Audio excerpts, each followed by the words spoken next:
Nginibingelele namukele kwi-Real TV and Stories Kamalume. I'm back again ngihamba nobhuti.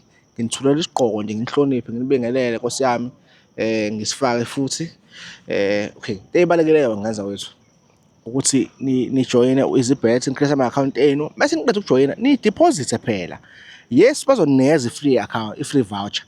But nani depositani, nisebenzisane leli thuba leli ukuthi nikwazi ukuthi nithathe u-R100 niwenze ube 150 extra. Futhi in total uzoba no-R200. My brother, uyaphila? Yaba ngiyaphila ba. Ngibonga mfethu ngokuthi usibhalele. Ngingisale ngibuza amagama kakhulu. I-email ikhona la nawe uma ufuna usibhalela, ushare nenamba yakho kube straight forward mfethu. Straight forward. Uma ngabe nenamba yami senda i-voice note, ungalibele ufona nge-video call, ungalibele ufona ngo-WhatsApp, ungalibele ufona ka1,020,000 times. Senda i-voice note ngoba umuntu ukufona 25,000 kanti ubhizi wi-meeting awazi uzozenjani-ke manje. Mase umbhlokha kuba ngathi wrong, mase ucisha ifoni kuba ngathi wrong. My brother, Yebo ba. hey, sinzima isito sakhe. Hayi sinzima kakhulu baba isitori sami. Kwenzeka kanjani ukuthi wena ulale nomalumekazi wakho? Baba indlela engingakuchazela ngayo le story ukuthi yaqala kanjani. Umalume wathatha umuntu vele esasondelene naye nje esikoleni sabangani nje. Wamthatha wamenza unkosikazi. Memenza unkosikazi kanti vele mina ngihlala kaMalume, umalume usomaqhuzu unamabhizinisi. Memthatha umalume lo muntu kwamele ukuthi azoba umalumekazi wami. Hayi sihlale sonke. Umalumekazi kangibize ngenye imini. Athi hayi ake ngizomlungisela ugesi lekameleni lakhe. Umalume akekho uphumile nomsebenzi usayeplazini lakhe nje uyoqala izinkomo zakhe. Mengifika umalumekazi hayi ushayela ishoti nje esiketi. Hawu. Khitha umalumekazi. Uvele kumalumekazi umuntu open athi indaba. Khitha ngoba kuthiwa ngizolungisa igroup nje. Wathi ayiyona igroup le. Hawu. Ngathi iyona igroup. Hayi nami ngayishalazisa phela. Ukubone nawe inja mengayiphakelwa iyachobozela isho engathi ayifuni ukudla kanti isuke kufuna kahle.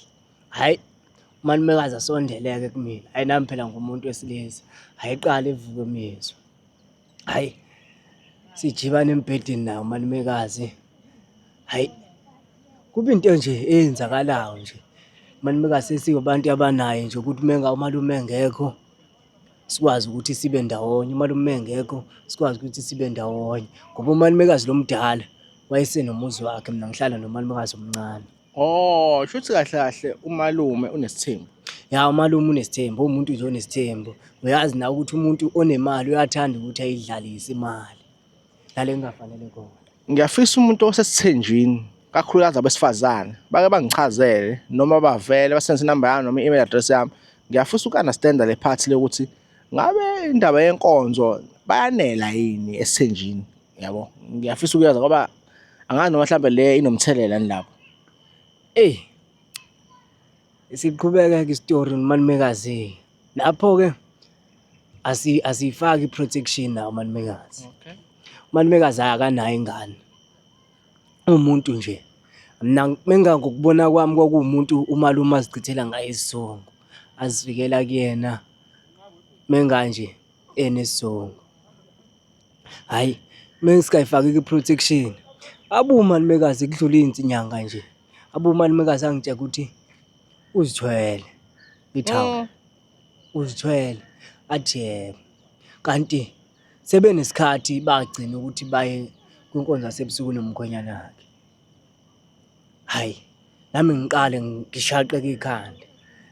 Ngibuyisa umqondo ukuthi mina naye umalumekazi besikayifaki i-protection menga senze inkonzo yasebusuku.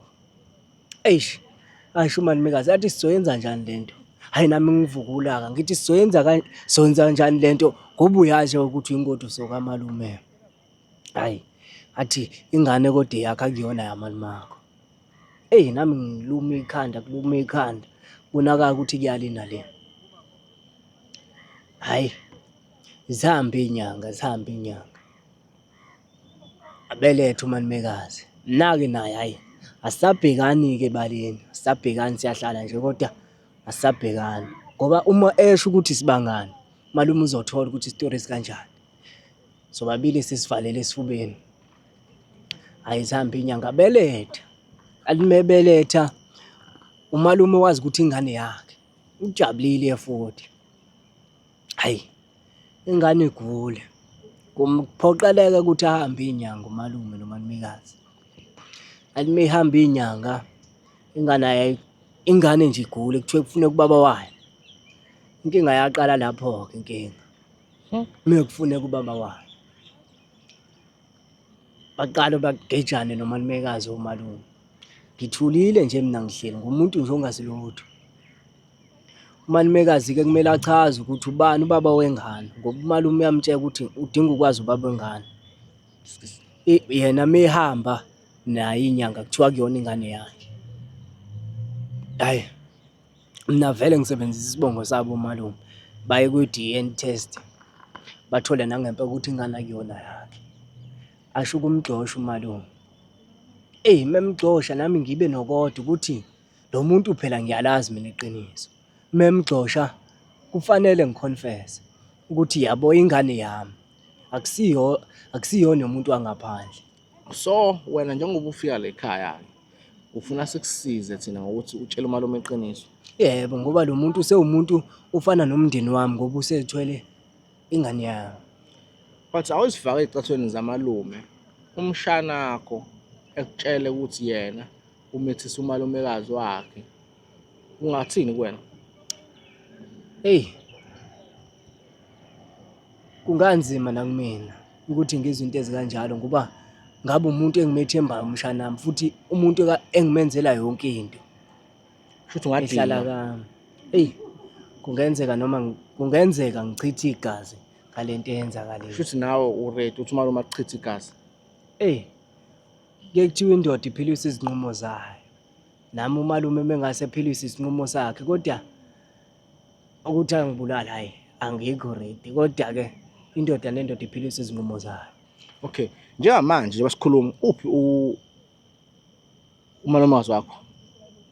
Umalumekazi wami ngibashiye nje besaxabe nomalume esho ukumkhipha nje ekhaya.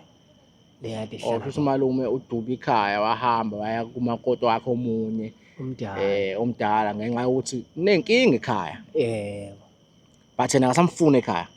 Hayi akasamfuni ngoba usetholile ukuthi ingane akusiyona yakhe. Aze ngibona kanjani mina? Ngibona ukuthi nawo umalumekazi kumele simthole mhlawumbe ukhulume naye. The day sitshela umalume iqiniso naye khona. Uyizwa kanjani leyo? Binga right ukuthi alithole iqiniso ngokuthini siphelele sonke. Kunga right ngoba nawo umalumekazi uyathinteka kule ndaba nami ngiyathinteka nomalume futhi uyathinteka. Kahle kahle nje into yomndeni le esigakwazi ukuthi sihlanganise ngawo umndeni. Malume angasibhamu. Njengoba umuntu osomabhizinisi nje kungenzeka unazo nje ngisho nje ukuthi unazo kodwa-ke ngoba izinto ezikanje sicela kube ne-protection ezokwazi ukuthi nathi sivikeleke. Hayi ngicabanga mina ngiyibona protection. I-protection ingaba khona la kube khona igora nama-security nani nani but i-problem mase seninodwa ngale. Ngicabanga ukuthi mina indlela e-right ukuthi ibe khona indlela e-perfect yokuyi-addressa noma i-understand. Noma kuzoba nzima kodwa i-protection umuntu angazenza ngathi u-right kanti uyazi after amakhamera uzokwenzakalisa yabo. Ngempela. So into ebalulekile ukuthi sithole i-angle e-right. But-ke soyijulela-ke leyo ndaba nabo labantu comment section bazosisiza siyijulele bese sikwazi ukuthi si-address. Hayi mina for now ngicabanga ukuthi ngithole konke kade ngikudinga. Ne? But-ke asikhuluma iqiniso. Awukazi wamhalela umalumekazi wena? Hayi lutho. Cha nje wawufunda naye phela umalumekazi. Awukazi umhalele. Kwakukhona phela lokho ukuthi hayi naye wayeyisiqubu esikoleni. Umuntu oyisiqubu nje. Besho nje namajithi ethi uyambona ungazitholela yena.